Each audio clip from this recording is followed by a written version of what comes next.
நீங்கள் பார்த்துக் கொண்டிருப்பது உங்கள் விஜய்.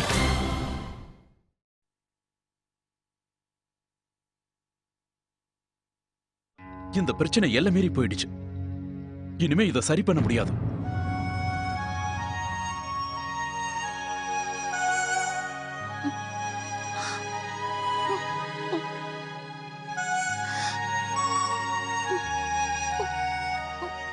அக்கா,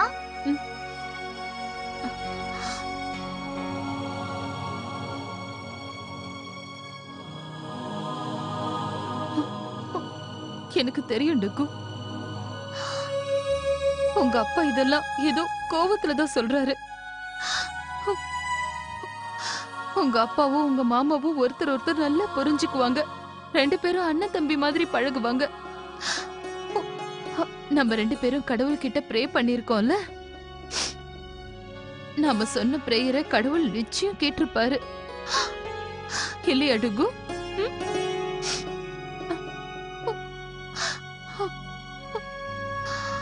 இன்னும் கொஞ்ச நாளைக்குள்ள எல்லாம் சரியாயிடும்.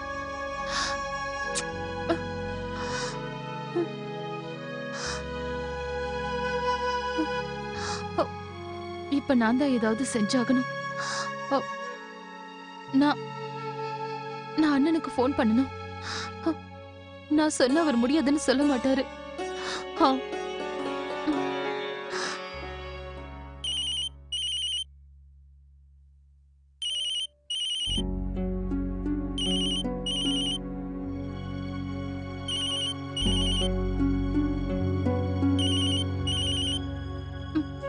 ப்ளீஸ் அண்ணா, போன் எடுங்க.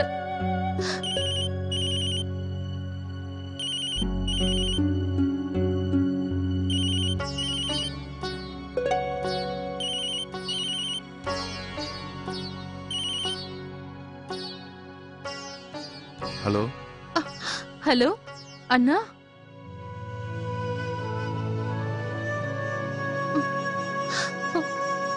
அண்ணா, நீங்க ஏன் சாப்பிடல? நான் உங்களுக்கு பிடிச்சதெல்லாம் செஞ்சு அனுப்பி வச்சிருந்தேன். நானும் சாப்பிடுறதுக்கு தான் போனேன். ஆனா மாப்பிள்ள தான். இல்ல அண்ணா, அப்படியெல்லாம் நடந்திருக்காது. உங்களுக்கு கார்த்திகை பத்தி தான் தெரியும்ல. இங்க பாருங்கண்ணா, உங்க 2 பேருக்கும் நடுவுல பிரச்சனை ஓடிட்டு இருக்குன்னு எனக்கு நல்லாவே தெரியும்ண்ணா. அப்போ உனக்கு உங்க அண்ணனை பத்தி தெரியாதா? உங்க அண்ணன் அப்படி பண்ணுவானா? மத்தவங்க யாரு என்ன புரிஞ்சுக்கலனாலும் பரவாயில்ல, ஆனா என் தங்கச்சி என்ன புரிஞ்சுப்பான்னு நினைச்சேன். எனக்கு தெரியும்ண்ணா. ஆனா வேண்டாம் அர்ச்சனா, இதுக்கு மேல நீ எதுவும் சொல்லாத. என் மேலதான் தப்பு இருக்குன்னு நீயும் நினைக்கிறல்ல. சரி, நான் அதை ஒத்துக்கிறேன். நடந்தது எல்லாத்துக்கும் நான் தான் காரணம். இப்ப நடந்துட்டு இருக்கிற விஷயம் எல்லாத்துக்கும் நான் தான் காரணம். இல்ல, எல்லா விஷயத்துக்கும் நான் மட்டும் தான் காரணம். அதனால இதுக்கு மேல இந்த விஷயத்தை பத்தி நான் பேச விரும்பல. Okay, by.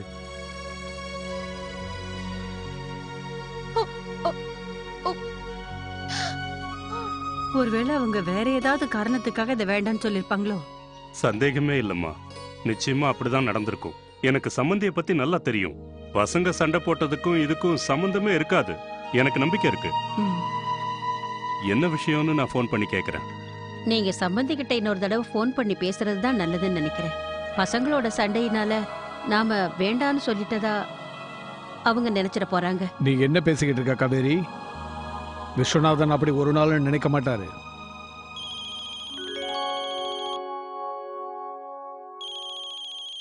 சம்மந்தி தான் ஃபோன் பண்றாரு. இந்தாங்க பேசுங்க.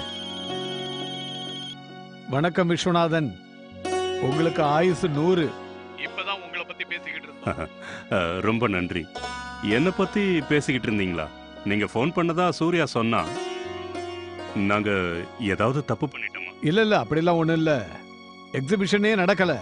வைரங்களே கையில இல்லாதப்ப எக்ஸிபிஷன் எப்படி நடத்துறது? ஓ அப்படியா? ஆனா நீங்க அதுக்கு வேண்டிய எல்லா ஏற்பாடுகளையும் பண்ணிட்டீங்க. ஏற்பாடெல்லாம் பண்ணிட்டோம். ஆனா என்ன பண்றது, பிசினஸ்னா முன்ன பின்ன அப்படிதான் இருக்கும். நீங்க சொல்லுங்க, வீட்ல எல்லாரும் எப்படி இருக்காங்க?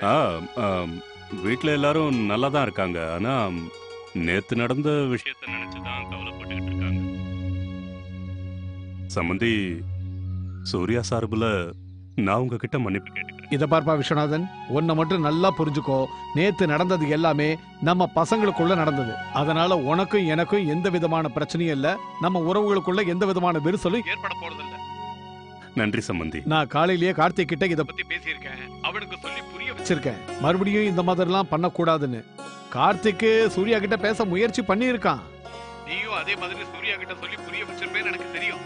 நடந்த விஷயங்களை மறந்துட்டு நடக்க போற விஷயத்தை பத்தி யோசி. சரி சம்பந்தி, நான் பேசுறேன். சரிப்பா, நான் வச்சிடுறேன். சரிங்க சம்பந்தி.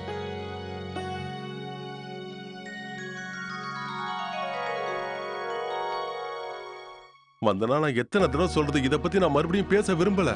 என்ன சொன்னா எதையுமே நீ புரிஞ்சுக்க மாட்டேங்கிற. சூர்யா, நீங்க தான் புரிஞ்சுக்க மாட்டேங்கிறீங்க. உங்களுக்கும் கார்த்திக்கும் நடந்த விஷயம் உங்க தனிப்பட்டது. இதுல அர்ச்சனா என்ன தப்பு பண்ணான்னு சொல்றீங்க? உங்க 2 பேரையும் ஒண்ணு சேர்க்கறதுக்காக அவ ஒரு சின்ன முயற்சி தானே பண்ணிட்டு இருக்கா. அம்மா அவ முயற்சி தான் பண்ணா, நானும் தான் முயற்சி பண்ணேன். இதுல மாப்பிளைக்கு எந்த ஈடுபாடும் இல்லாத போது நான் என்ன செய்ய முடியும்? சூர்யா, நீங்க அர்ச்சனாவோட அண்ணா. உங்க தங்கச்சியோட சந்தோஷத்துக்காக நீங்க சில விஷயங்களை விட்டு கொடுக்க கூடாதா? நீங்களும் கார்த்திக்கும் அவளுக்கு ரொம்ப ரொம்ப இம்பார்ட்டன்ட். ஆனா இந்த சூழ்நிலையில அவ யாருக்குன்னு பேசுவா? சூர்யா, அவ உங்க மேல எவ்வளவு பாசம் வச்சிருக்கான்னு என்னை விட உங்களுக்கு தானே அதிகமா தெரியும். அதனால உங்களுக்கு பிடிக்காத மாதிரியோ வருத்தப்படுற மாதிரியோ எந்த விஷயமும் எப்பவும் பண்ணவே மாட்டா. தங்கச்சியை பத்தி எனக்கு நல்லா தெரியும். நீ அவளை பத்தி சொல்ல வேண்டிய அவசியம் இல்ல. ஒரு விஷயம் தெரியுமா, யாரு என்ன சொன்னாலும் அதை அப்படியே நம்பிடுவா. நான் அவளை எதுவும் குறை சொல்லல. மாப்பிள்ளை எதை சொல்றாரோ அதைத்தான் அவளும் சொல்றான்.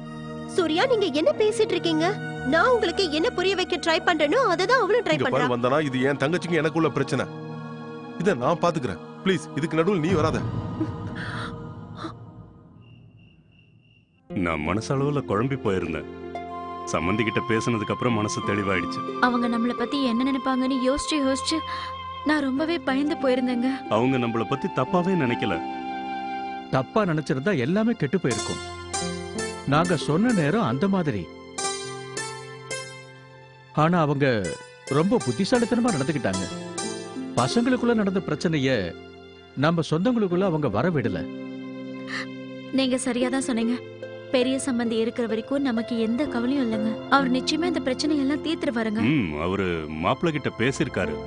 நானும் சூர்யா கிட்ட பேசுறேன். கண்டிப்பா பேசுங்க. இந்த சண்டை எவ்வளவு சீக்கிரம் முடியுதோ அவ்வளவு சீக்கிரம் ரொம்ப நல்லதுங்க. நம்ம பொண்ணு நாம அந்த வீட்டுல கொடுத்துருக்கோம். நீ கவலைப்படாம இரு. இந்த பிரச்சனை கூடிய சீக்கிரம் தீந்துரும்னு என் மனசு சொல்லுது.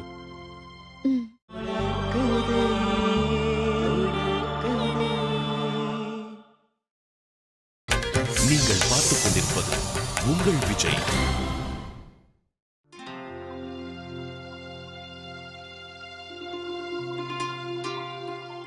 இன்னைக்கு டுகுவை ஹாஸ்பிட்டல் கூட்டிட்டு போனோம்.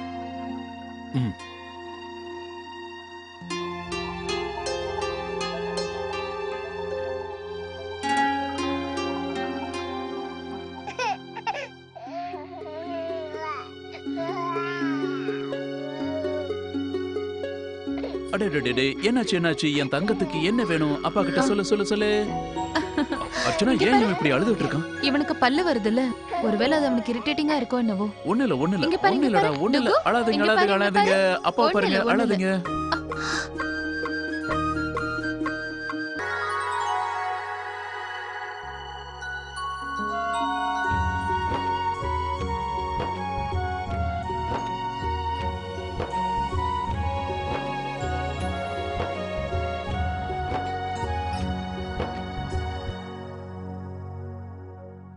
சூர்யா, அது நான் சம்பந்தி கிட்ட பேசணும்பா.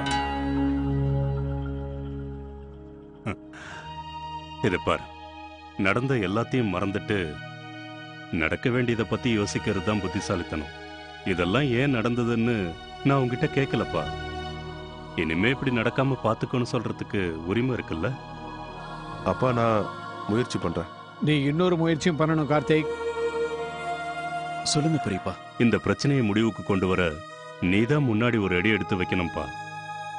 இங்க பாருப்பா, இந்த மாதிரி விஷயங்கள்ல நாம வயசு வித்தியாசம் பார்க்க கூடாது. அப்புறம் மன்னிப்பு கேட்கறதுனால நாம குறைஞ்சு போயிடுவோங்கிற நினைப்பு இருக்க கூடாது. ரொம்ப முக்கியமான விஷயம் என்னன்னா, ஈகோவை விட முக்கியமானது உறவுகள். அதை நிறைவேற்றுறது என்னோட கடமை மட்டும்தானா? ஏன் எல்லாரும் இதை என்கிட்ட சொல்றீங்க? அப்ப நான் இதுக்கான எந்த முயற்சி எடுக்க நினைக்கிறீங்களா? நேத்து அர்ச்சனா சாப்பாடு கொடுத்திருந்தான். நான் லஞ்ச் டைம்ல முயற்சி பண்ணேன். நான் அவரோட கேபினுக்கு போனேன். ஆனா என்னப்பா? நான் போனதே அவருக்கு பிடிக்கல. அதனால நான் போறதுக்கு முன்னாடியே அவர் சாப்பாடு எடுக்க சொல்லிட்டாரு. இனிமே யாரும் சாப்பிட மாட்டாங்கன்னு சொல்லிட்டு இருந்தாரு. சூர்யா, அப்படி நடக்க வாய்ப்பு இல்ல. நீதான் அப்படி நினைச்சுக்கிட்டு இருக்க. சரி பெரியப்பா, தப்பு என்னோடதுதான். அவர் செய்யறதெல்லாம் சரிதான். இதே விஷயத்த அவர்கிட்ட சொல்லுங்க. அவரையும் முயற்சி எடுக்க சொல்லுங்க. என்னால அவர்கிட்ட அடிக்கடி போய் கேவலப்பட முடியாது. என்ன மறுபடியும் பேச முயற்சி செய்ய சொல்லாதீங்க. கார்த்திக், எங்கப்பா போற? டிஃபனாவது சாப்பிட்டு போயேன். எனக்கு பசிக்கலமா. பசிச்சா நானே சாப்பிட்டுக்கிறேன். சூர்யா, நேத்து நீங்க டிஃபனும் சாப்பிடல, லஞ்சும் சாப்பிடல. நீ எங்க எனக்கு கொடுத்த? சூர்யா, அது வந்து இன்னைக்கு லஞ்ச் கொடுக்குறியா இல்ல இன்னைக்கும்?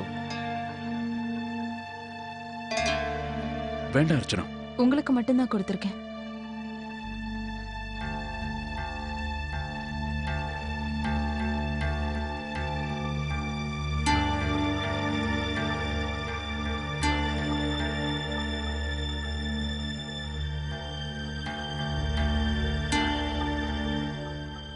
அர்ச்சனா,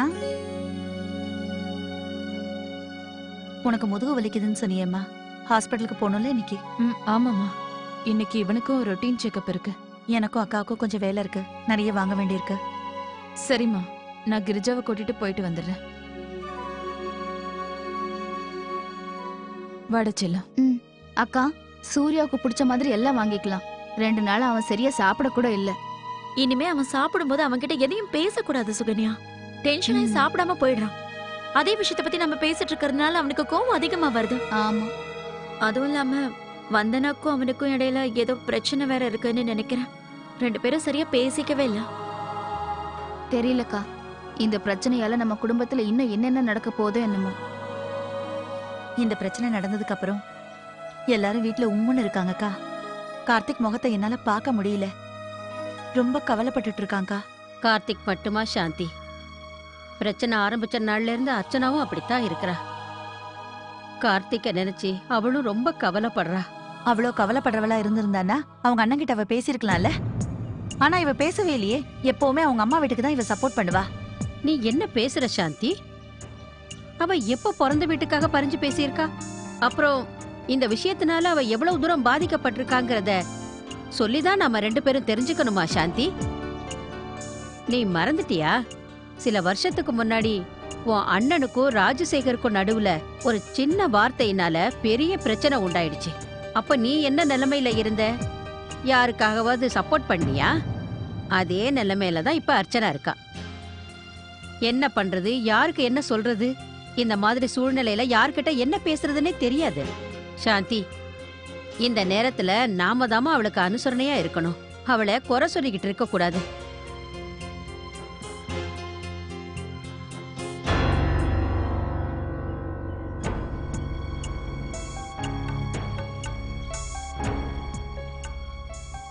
அட நீங்களா? வணக்கம். வணக்கம். வணக்கம். வணக்கம். வணக்கம். என்ன இன்னைக்கு 2 குடும்பமும் ஒரே நேரத்துல வந்திருக்கீங்க? அது வந்து நாங்க கொஞ்சம் மளிகை சாமான்லாம் வாங்கணும்னு வந்தோம். வீட்டுக்கு வேண்டியதெல்லாம் கொஞ்சம் வாங்கணும்னு வந்தோம். பரவாயில்லையே, வாங்குறதுல கூட ஒற்றுமையா? வாவ். மருமகளே, இவங்களை நீ பார்த்தது இல்லல்ல? இவங்க சாந்தி அக்கா, இவங்க காவேரி அக்கா. வணக்கங்க. இவங்க ராதிகா அக்கா, இவங்க சுகன்யா அக்கா. வணக்கங்க. உங்ககிட்ட இவங்கள பத்தி அடிக்கடி சொல்லிட்டு இருப்பேன்ல? ஆமாமா, அர்ச்சனாவோட பிறந்த வீட்டு புகுந்த வீட்டுக்காரங்கல்ல. அம்மா எப்பவும் உங்களை பத்தி ரொம்ப பெருமையா சொல்லுவாங்க. நீங்க ரொம்ப நல்லவங்கன்னு ரொம்ப பெருமையா பேசுவாங்க. நீங்க எல்லாரும் ஒன்னா இருக்கீங்களாமே. நீங்க பாருமா, இவங்கள பத்தி அது மட்டும் சொன்னா பத்தாது, எவ்வளவு ஒற்றுமையா இருப்பாங்க தெரியுமா? இது வரைக்கும் இவங்களுக்குள்ள சண்டையே வந்தது கிடையாது. இவங்க குடும்பத்துக்கு எந்த திருஷ்டியும் படக்கூடாது. அது சரி, வீட்ல எல்லாரும் நல்லா இருக்காங்களா? உங்க தயவால எல்லாரும் நல்லா இருக்காங்க. எல்லாம் இந்த கடவுளோட ஆசீர்வாதம் தான். சரிங்க, அப்ப நான் கிளம்புறேன். நீங்க எல்லாரும் ஒரு நாள் எங்க வீட்டுக்கு வாங்க. வாங்க. வாமா போலாம். போயிட்டு வரேன். வாங்க வாங்க. எவ்வளவு ஒற்றுமை பத்தியா?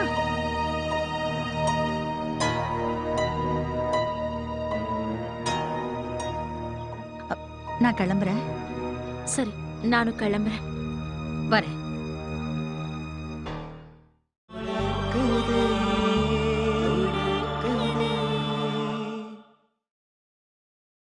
நீங்கள் பார்த்துக் கொண்டிருப்பது உங்கள் விஜய். ஆமாமா, எந்த பிரச்சனையும் இல்ல. செக்கப் எல்லாம் முடிஞ்சிருச்சு. என்னோடதும் டுகுதும். நாங்க வீட்டுக்கு தாம்மா வந்துட்டு இருக்கோம். இல்லம்மா, டாக்டர் வேற ஒண்ணு சொல்லல. நாங்க வந்துடுறோமா? சரிம்மா.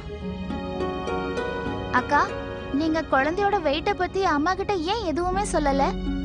இதுக்கு மேல குழந்தை வெயிட் போடக்கூடாதுன்னு டாக்டர் சொல்லிருக்காங்கல்ல? ஆமா.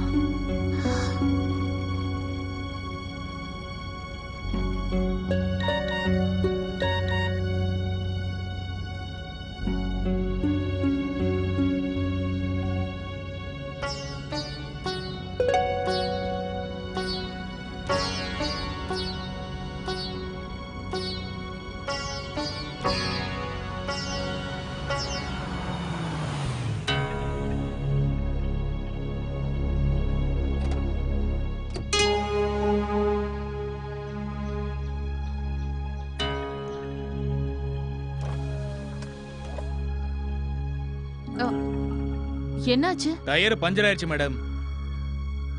அப்படியா? சரி, நீங்க சீக்கிரமா டயரை மாத்துங்க. ஏன்னா வெயில் அதிகமா இருக்கு. குழந்தை வெயில் தாங்க மாட்டா. வண்டியில ஸ்டெப்னி கூட இல்ல மேடம். கழட்டிட்டு போய் தான் பஞ்சர் ஓட்டணும். அப்படியா? அட கடவுளே.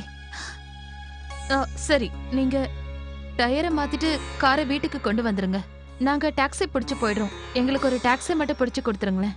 வா கிரிஜா. சரிக்கா. மேடம், பெட்ரோல் விலை ஏறினதுனால இன்னைக்கு டாக்ஸிக்காரங்களாம் சேர்ந்து ஸ்ட்ரைக் பண்றாங்க. அதனால வண்டி கிடைக்காது மேடம். அட கடவுளே, இப்ப நான் என்னதான் பண்ணுவேன்? வெயில் வேற இன்னைக்கு அதிகமா இருக்கு. அக்கா, சீக்கிரமா ஏதாவது பண்ணுங்க, இல்லனா குழந்தைக்கு உடம்புக்கு முடியாம போயிடும்.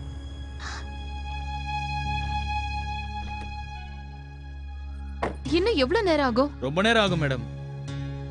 கிரிஜா, நீ குழந்தை எடுத்துட்டு கார்லயே போய் உட்காரு. ஏன்னா வெயில் அதிகமா இருக்கு. சரிக்கா.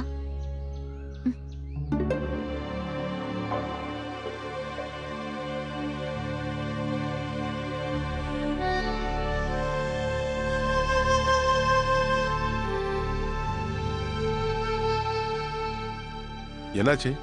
ஏன் இங்க நிக்கிறீங்க? சார், டயர் பஞ்சர் ஆயிடுச்சு. வண்டியில ஸ்டெப்னியும் இல்ல.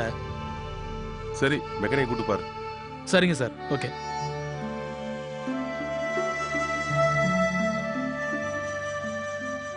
வா, நான் உன்னை ட்ராப் பண்றேன். ரிஜா, குழந்தைய கொண்டு போய் வண்டியில உட்கார வை. சரிண்ணே.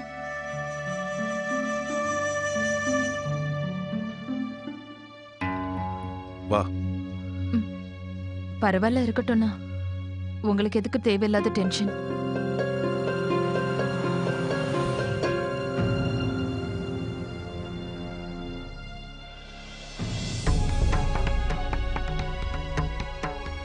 ஓ, இன்னும் என்னெல்லாம் செய்யக்கூடாதுன்னு மாப்பிள்ள உங்ககிட்ட சொல்லியிருக்காரு. இல்லனா, எனக்கு யாரும் எந்த ஆர்டரும் போடல. நான் நானா தானே சொன்னேன். எதுக்கு சொன்னேன்னா, நீங்க எங்கேயோ அவசரமா போயிட்டு இருக்கீங்க. போற நேரத்துல எங்களால உங்களுக்கு எதுக்கு டென்ஷன் தான். நீ என்ன நினைச்சிட்டு இருக்க அர்ச்சனா? நீ குழந்தைய வச்சுட்டு இந்த வெயில நின்னுட்டு இருப்ப. அதை பார்த்துட்டு நான் சும்மா இருக்கணும். எனக்கு எந்த அக்கறையும் வரக்கூடாது.